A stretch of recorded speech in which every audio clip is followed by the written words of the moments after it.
tackle one of the more difficult chapters of the Bible. We're in 2 Thessalonians Chapter 2. The first 12 verses of this chapter have been called the little apocalypse.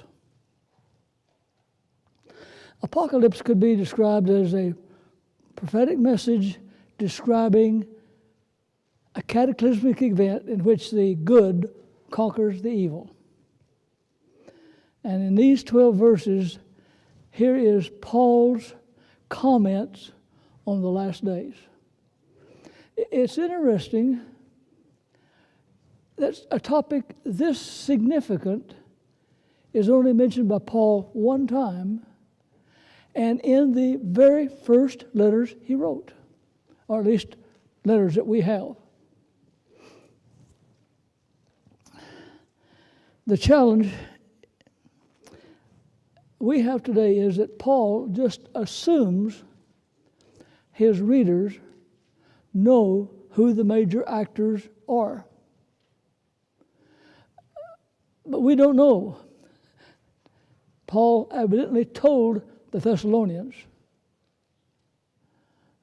but he didn't tell us. And so we have this real challenge. You see, we think the book of James was the first book of the New Testament we have that was written. And then we think that the first letter to the Thessalonians was the second letter, and the second Thessalonians letter was the third letter of the third book of the New Testament written. So it's one of the first books written. There's nothing that we can rely on really to think of what Paul is thinking, because all the other writings of the New Testament came years later.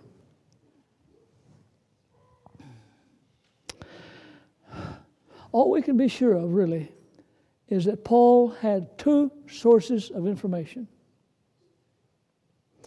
He had the Old Testament, of course, and he had the personal instruction of Jesus. We know that Paul says he was caught up in the visions many times, and in these visions, he was instructed by Jesus. Everything he knew came from either the Old Testament or from Jesus, because he specifically says he didn't learn anything from the disciples. They didn't teach him anything. So it all came from the Old Testament or it came from Jesus.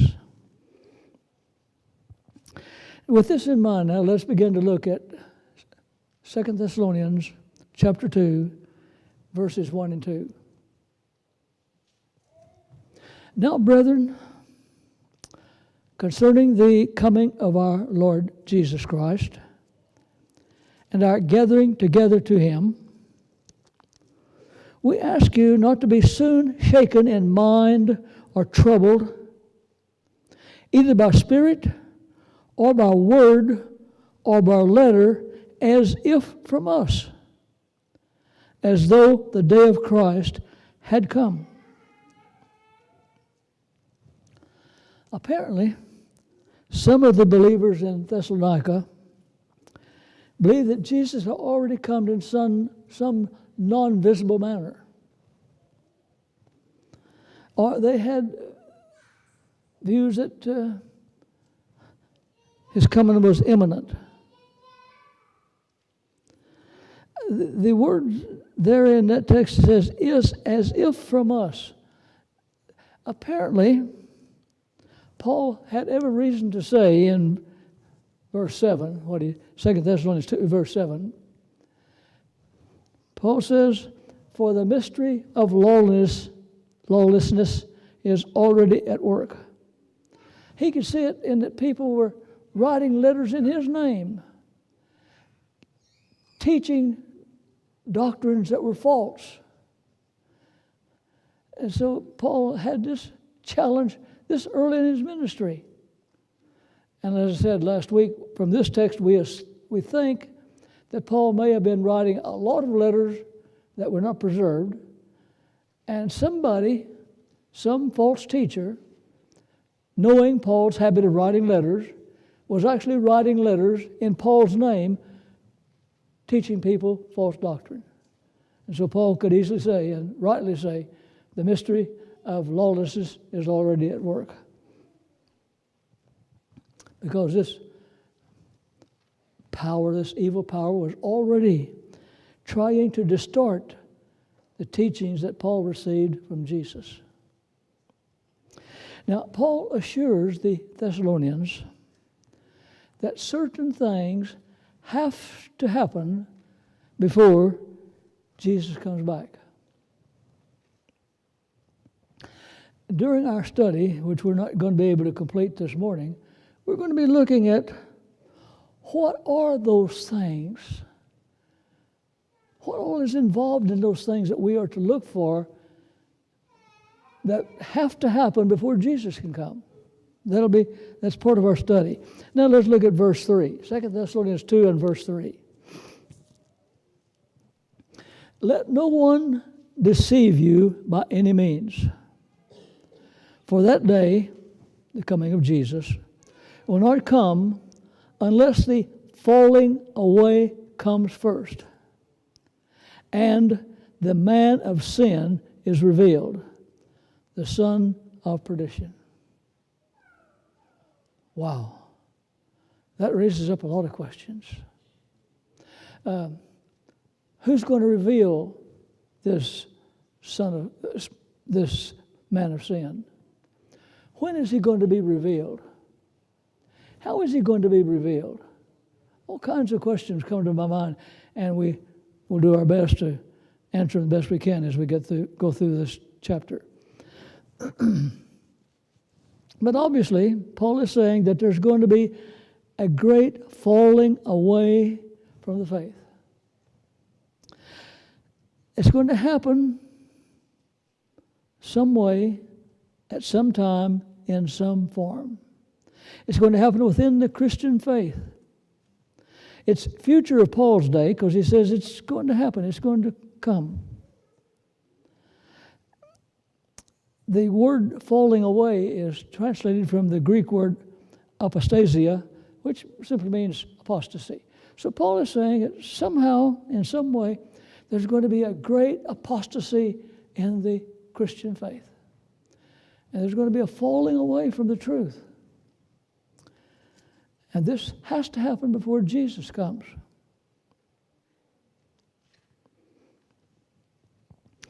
Several years later,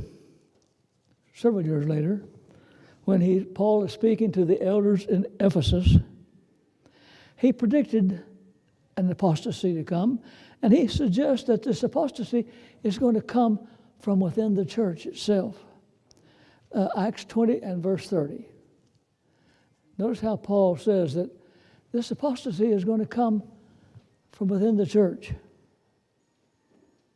Also, from among yourselves, men will rise up, speaking perverse things to draw away the disciples after themselves.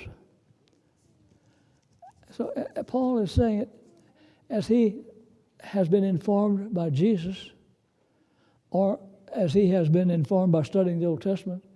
He's convinced that something is going to happen in the church, within the faith of the church, that's going to cause a great apostasy, a great falling away from the true faith. Now, in 1 Timothy 4 and verse 1, he seems to indicate that he received some of this information from the Spirit, from communication with Jesus. I'm reading 1 Timothy 4 and verse 1. There it is. Now the Spirit expressly says that in the latter times some shall depart from the faith, giving heed to deceiving spirits and doctrines of devils. And he says that now the Spirit speaks. The Spirit tells me this. He received this probably not from his study of the Old Testament, but he received this from his communication with Jesus. Jesus has told him the future of the church. He says the future of the church is not good. Bad things are going to happen within the church. People are going to rise speaking perverse things. Doctrines of devils are going to be taught in the church. And as a consequence, there's going to be a great falling away. Now, it's possible, and I think probable, that he's also drawing from his knowledge of the Old Testament. And I think that probably he's drawing from instruction that he received from Jesus in helping him to understand the Old Testament. You remember, Paul was a dyed-in-the-wool Pharisee. He was a Pharisee of the Pharisees. He had been educated as a Pharisee. His understanding of the Old Testament had been revealed through the lens of a Pharisaical thought. Everything he had been taught was in the framework of the beliefs of the Pharisees. Now, when Jesus struck him blind on the road to Damascus and converted him, Jesus knew at that time he had a lot of work to do in Paul's mind to clear up all the false teachings that he had, the false understanding of the Old Testament that he had been taught as a Jew, as a Pharisee. So Paul says he was caught up into heaven in vision several times. He said many times. And Jesus was teaching Paul, and one of the things that Jesus had to teach Paul was Old Testament proofs, Old Testament evidences that Jesus was the Messiah. Because, remember, Paul's first mission was to try to convert the Jews, and he had to explain to the Jews the Old Testament scriptures in a way that they had never seen it before. And so, apparently, Jesus must have instructed Paul in the book of Daniel, especially Daniel chapter 9. Because of all the prophecies of Jesus, Daniel chapter 9 pinpoints when the Messiah was going to come. It pinpoints when the Messiah was going to die. It was a most significant prophecy, and I'm sure that it was a prophecy that Paul used in convincing the Jews that Jesus was the Messiah. Now, in order to understand Daniel 9, you've also got to understand Daniel 2 and Daniel 7 and Daniel 8. Because Daniel 9 is based on what came before. So I'm just thinking in my own mind that Jesus must have given Paul an in-depth revelation of what the book of Daniel proclaimed and what it taught. Anyway, as Paul began to preach and try to convince the Jews that Jesus was Messiah, it's almost inconceivable that he didn't use the book of Daniel. Because there is the Daniel 9 prophecy that's so key. Well, as Daniel was talking about an apostasy to come, a great falling away to come, and a manner of saying being revealed, his mind must have gone back to Daniel chapter 7. Because as Paul thought about the Old Testament, Daniel 9 is the Daniel 7, 8, and 9. Those chapters are the only ones that talk about a time of trouble come to the Christian church. It's the only one that talks about a challenge arising within the Christian church. So his mind had to go back to Daniel 7. I think Paul's thoughts when he's talking about a man of sin or a son of destruction or the man of lawlessness. He uses these terms interchangeably. I think Paul's mind was going back to Daniel chapter 7 and verse 25. Just look at this text for just a moment. This is an Old Testament prophecy that Daniel knows and says that it applies to the end time. The angel that interpreted this prophecy to Daniel says it belongs way in the future, not in Daniel's time, but in the future of God's people. And in Daniel 7:25, here's what we read.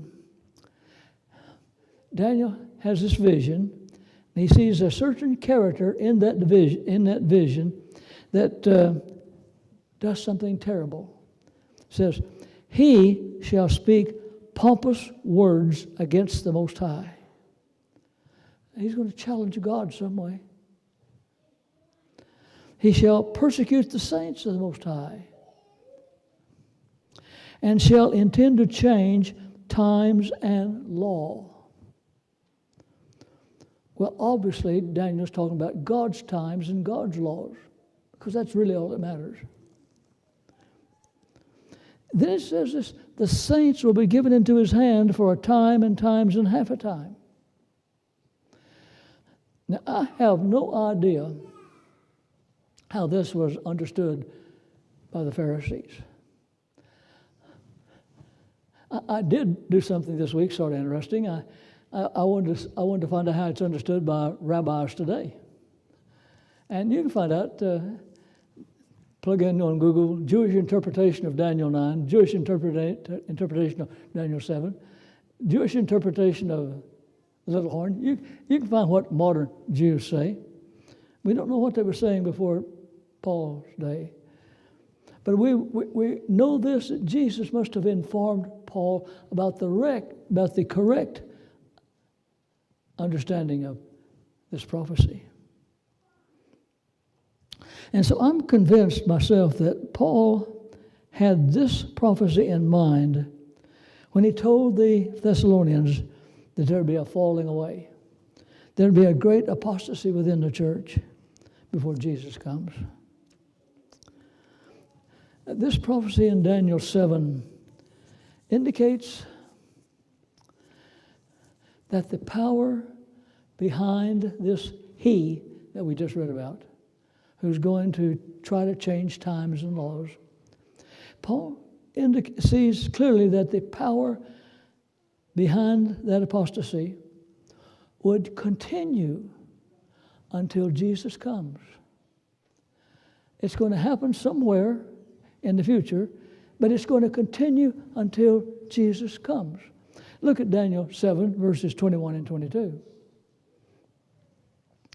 Daniel says, I was watching, and the same horn, that's the he that we read about in 25. I was watching, and the same horn was making war against the saints and prevailing against them until the Ancient of Days came and a judgment was made in favor of the saints of the Most High, and the time came for the saints to possess the kingdom. This indicates clearly that this apostasy,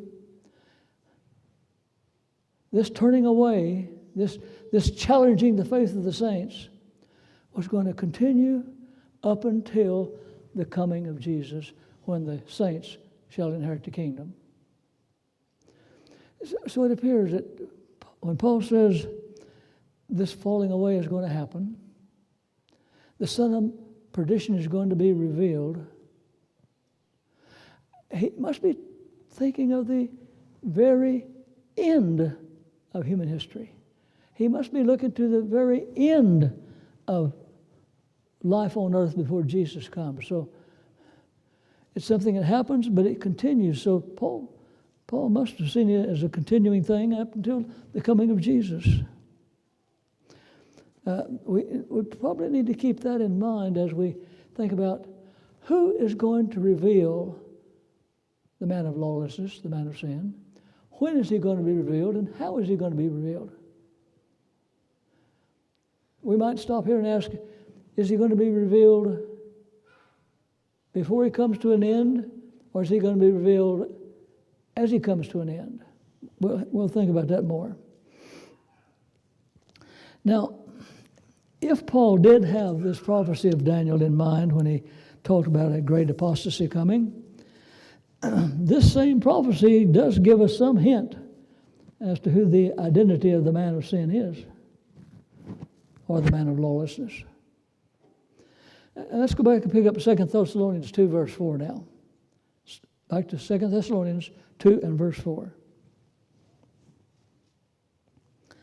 Here he says, Paul says, this man of sin opposes and exalts himself above all that is called God or that is worshipped, so that he sits as God in the temple of God, showing himself that he is God.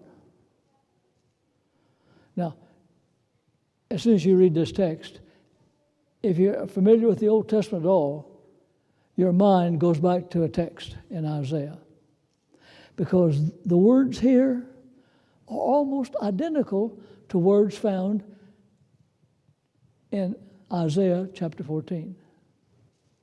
So let's go back and look at this. If Paul describing this man of sin in verse 4, just listen to this description of the man of sin in Isaiah 14, verses 12 to 14. How are you fallen from heaven, O Lucifer, son of the morning? How you are cut down to the ground, you who weakened the nations. For you have said in your heart, I will ascend into heaven. I will exalt my throne above the stars of God. I will also sit on the mount of the congregation on the furthest sort of the sides of the north. I will ascend above the heights of the cloud. I will be like the Most High. Now think of what we just read in 2 Thessalonians 2. He exalts himself above all that is called God or that is worshipped, so he sits as God in the temple of God, showing himself that he is God. So Paul's words here have to be associated with Isaiah 14. Now, we realize that in Isaiah chapter 14, Isaiah is really talking to the king of Babylon. He's addressing the king of Babylon. But in this particular place, in this particular text, he is addressing the power that's influencing the king of Babylon. So while he's talking to the king of Babylon, he directs this thought directly to the power behind the king. You see, we would recognize from Isaiah 14 and Ezekiel 28 that the real, true man of sin is Satan himself. He is the originator of sin. So he is the man of sin in its real sense. However, Satan always keeps in the background. He always finds a human surrogate. He looks for a human power that he can use, that he can control and work through, but he himself stays in the background. And that seems to be fairly consistent throughout Scripture. Satan is constantly working to destroy the church of Jesus, but he doesn't come out and do it personally. He works through human surrogates. Well, we know now that the true man of sin is first and foremost Satan himself. Now the question we've got is, who is Satan's surrogate? In Daniel chapter 7 and verse 25.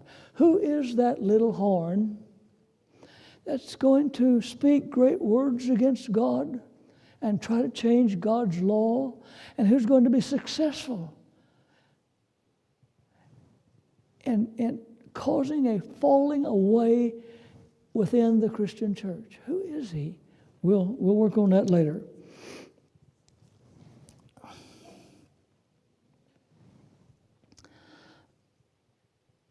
Think for just a moment about this phrase, man of sin, man of lawlessness. And Daniel 7:25, where it says he's going to change God's time and law. How much of God's law has to be changed in order to call the changer a man of lawlessness? Does he have to change 3 commandments, 5 commandments, 7 commandments? Or would just changing one of the commandments of God be enough to call him a man of lawlessness? We're assuming that James was voicing an eternal principle in James 2 and verse 10, where James says, "For whoever shall keep the whole law and yet stumble in one point," just one. He keeps 9 of them, but he only doesn't keep one. He says he's guilty of all of them. If you break one, you're guilty of all. I won't take time to try to probe that theory, but anyway, according to the Scriptures, all that little horn has to do, that man of sin in Daniel 7, is change one, and he's automatically called a man of lawlessness, a man against God's law, because he's trying to change one of God's laws.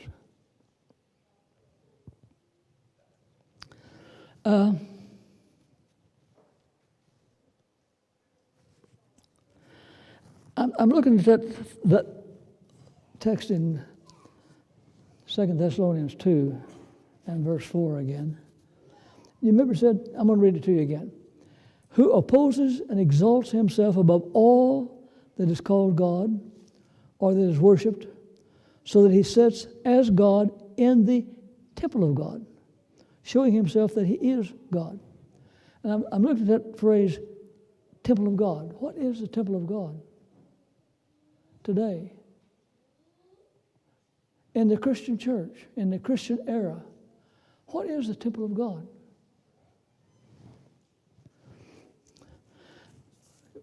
Paul tells us in Ephesians chapter 2, he says that the church, the Christian church, is the temple of God. We, the Christian church, we are the temple of God today.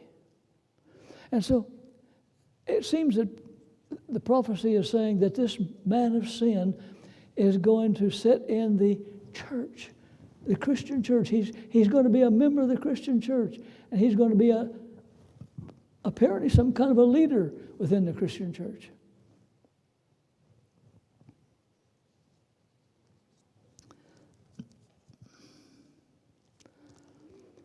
Well, it appears that Paul had a good understanding of the prophecy of Daniel 7.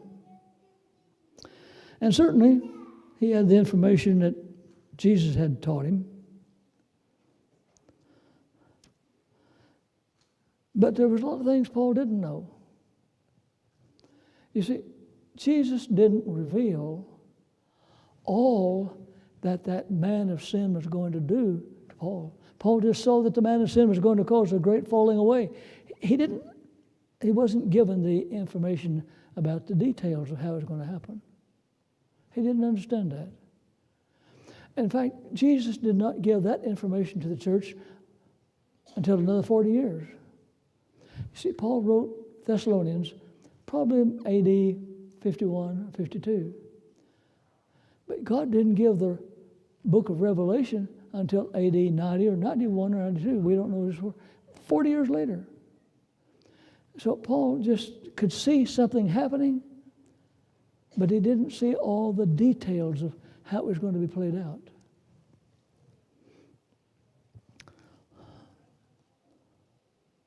He did recognize, however, that this lawless one would continue to deceive the people of God by signs and lying wonders.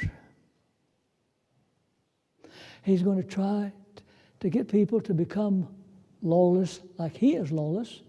Then he's going to use signs and wonders to keep them lawless. Look at 2 Thessalonians 2, verses 9 and 10. Paul says here, the coming of the lawless one is according to the working of Satan, with all power, signs, and lying wonders, with all unrighteous deceptions among those who perish, because they did not receive the love of the truth, that they might be saved. Paul sees that this little horn, this man of sin, was going to work signs and wonders, false signs and wonders, it says, to keep Christians deceived, to keep people in that falling away condition, to keep people in that apostasy condition. And he's going to do that right up until the very end when Jesus comes. So think of what Paul is seeing and saying. It's sort of discouraging. He says the Christian church is going to suffer a great apostasy. It's going to come as a result of Satan working through a church leader. And that church leader is going to, through the power of Satan, work eventually great signs and miracles to deceive people into staying deceived so that they can't be saved when Jesus comes. That's sort of a summary of what we've studied up to now.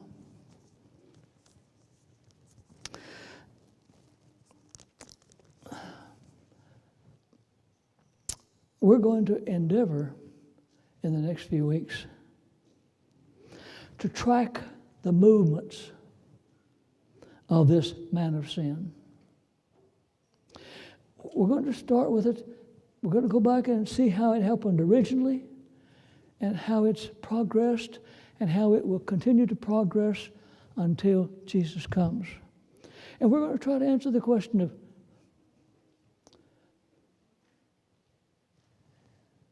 who's going to reveal him? And to whom will he be revealed? Is he going to be revealed to the whole world? Or is he going to be revealed just to a select people? And does the revelation take place before Jesus comes or at the coming of Jesus? Questions we've got to resolve. But at least today, and for now, we can say that the lesson we need to learn right now is that there are going to be things, there's going to be apostasy within the Christian religion. It's got to happen before Jesus comes, and it will keep on happening until Jesus comes.